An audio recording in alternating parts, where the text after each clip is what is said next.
Okay, still building. OpenGL, yeah, that's what I'm using. Basically, it's OpenGL. I'm using Chipmunk for physics. I'm using, which I don't really use. It's mostly for just motoring the character, the collision detection, very basic collision detection, and just not using kind of solid body physics or anything, and just kind of space physics, which is kind of space physics. It's a bit more arcadey than that. And so OpenGL, I'm using SDL as the kind of basic keyboard mouse layer. It's a pretty slim engine, really. I don't know if I would do this again. To be honest, I think that it's much more likely in the future that I would use JavaScript. I'm a web developer. I started off in AAA, but I've mostly been doing web for the last 10 years or so, and I think that if I was to do this whole shebang again, well, I would probably reuse a lot of this code if I was going to do a C++ game. But I think JavaScript is a really interesting way to go. I've been watching the Citybound Sim guy, cityboundsim.com, really interesting devlogs, which I'd love to start kind of doing something similar to that. So I've got week notes and that kind of thing running, as well as live streams. But I love the way that he's doing what he's doing with JavaScript. And I think there's a lot of mileage to go in just pure JavaScript these days. I don't love JavaScript as a language, but it just is everywhere. It's just taken over the world. So I guess it's the way forward. So I'm going to try and use it. And plus I know it really well because of obviously doing web work for the last few years. So yeah, it sounds like it would be interesting to see if I could build a game using it, because now it's pretty easy to port that to lots of different platforms. Wow, it's so slow today to build.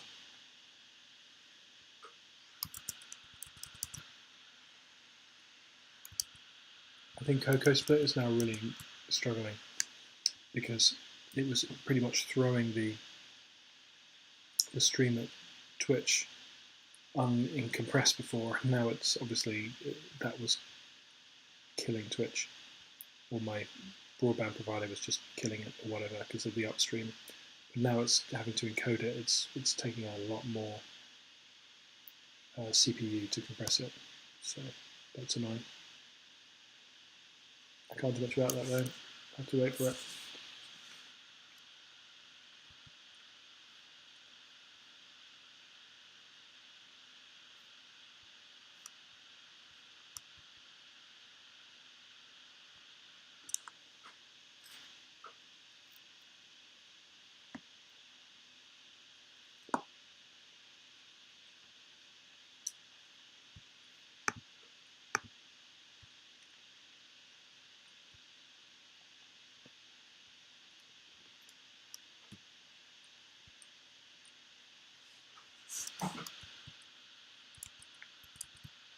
Okay, so it's finally decided to build.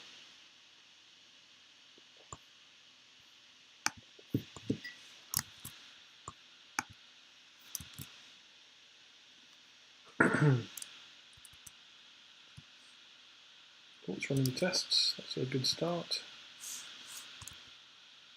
Always a good start to run the tests.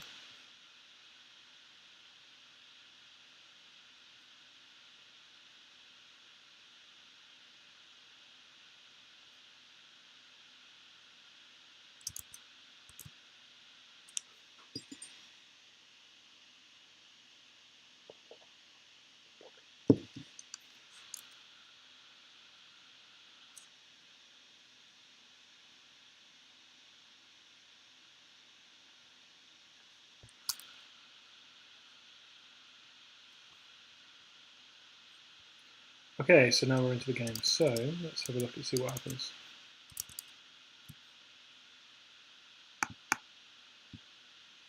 Okay, so let's build 20-person city populations. That's a pretty small city population, but it means that the generation happens reasonably quickly, although it's not happening at all quickly now, because the CPU speed is struggling.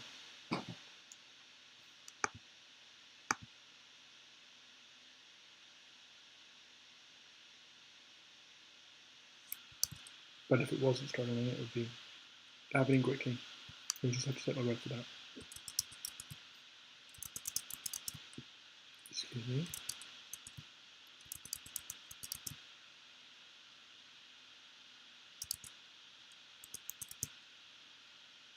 Okay, so we're about 100 years into the history gem. Just need to do another 50 years or so. 86 people still alive, that's not really enough. I have to try and fix that. Anyway, so choose this family. If I do a step, hopefully, it's not doing anything. I was hoping we would have no current life stages at some point. It looks like Roger Maxwell is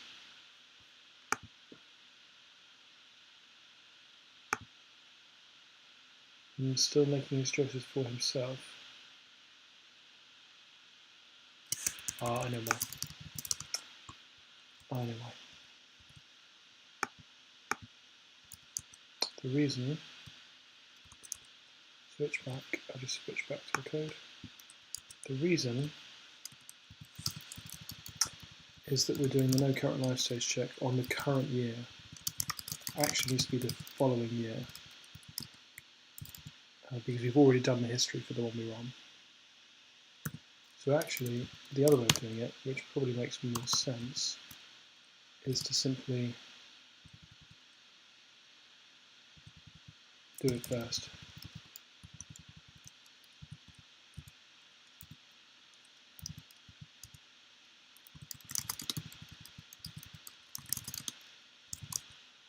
That will help. And then it should, in theory, what is it actually doing the checks? Check.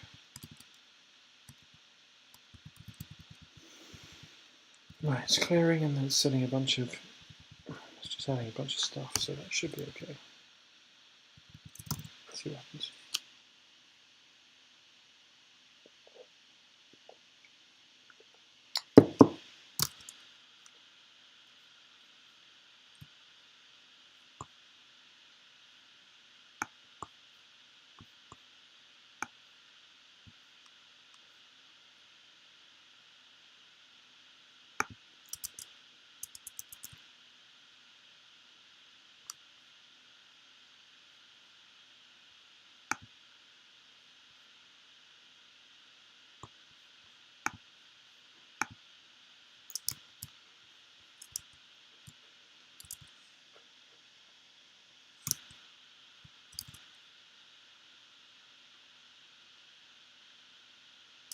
Yeah, I'm definitely going to have to try and figure out how to make this faster.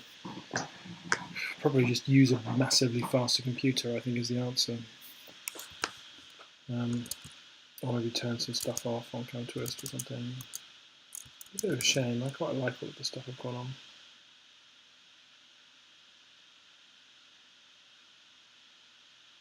It's not too onerous.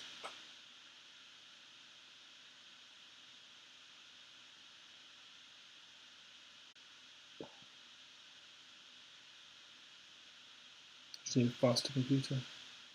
This laptop is only a year old, isn't that sad? But hey, it's a 13-inch MacBook Pro, it's doing pretty well. Mine is one of those really nice Mac Pros. That's what I really need. No chance of getting on there. Okay, yeah, I've got quite a lot of changes that I've made since last checked in, so we need to get on and try and fit this in. Okay.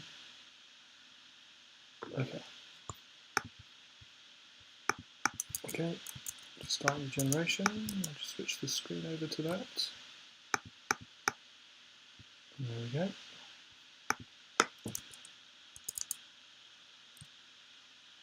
So 50 years in.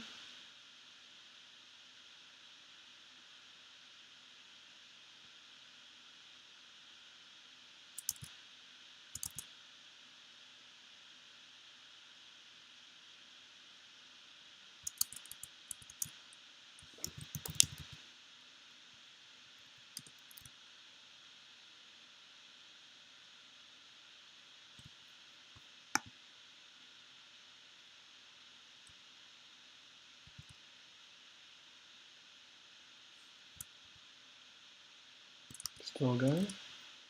Hey, okay, right, choose a summary. Step. Ooh, that looks hopeful. Look, we've got two little things down here. It's not quite what I was expecting. But that's basically there. What are these? So, don't really do anything yet, but let's have a look. Right, so it's a choice. Doesn't have any text. But it is what I'm expecting, which is great. Yeah, maybe not quite what I was expecting. Okay, so it's an input button choice, but it's the chosen life stage name is the main thing.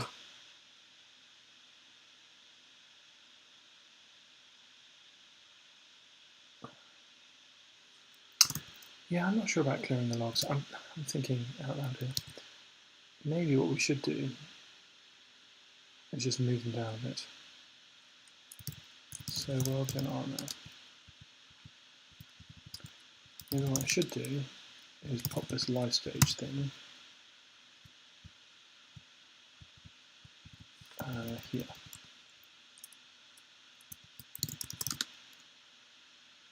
And the step button needs to move.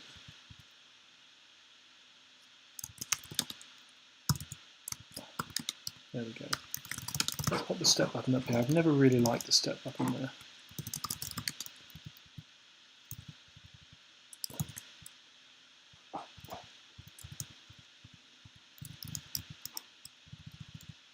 So if we hide the step button,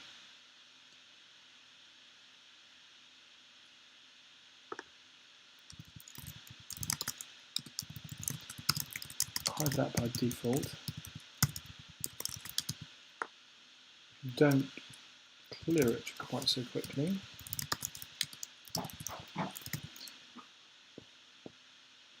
But we grab the choice row, not the live stage. That would be good. Clear that.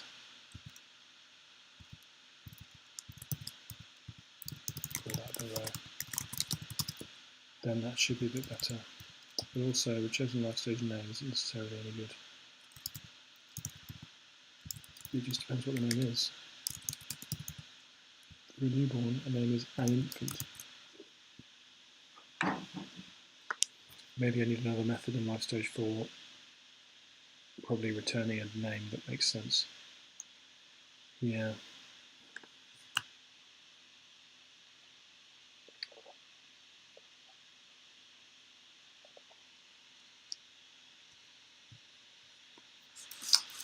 Yeah, I think I probably do. Right, that's easy enough to do. Let's just do that. So, chosen life stage description. Let's just add it to a string stream. So, stra, cstra. Oh, sorry. Can't see the stream. I'm an idiot. Sorry, I'm always doing that. There we go.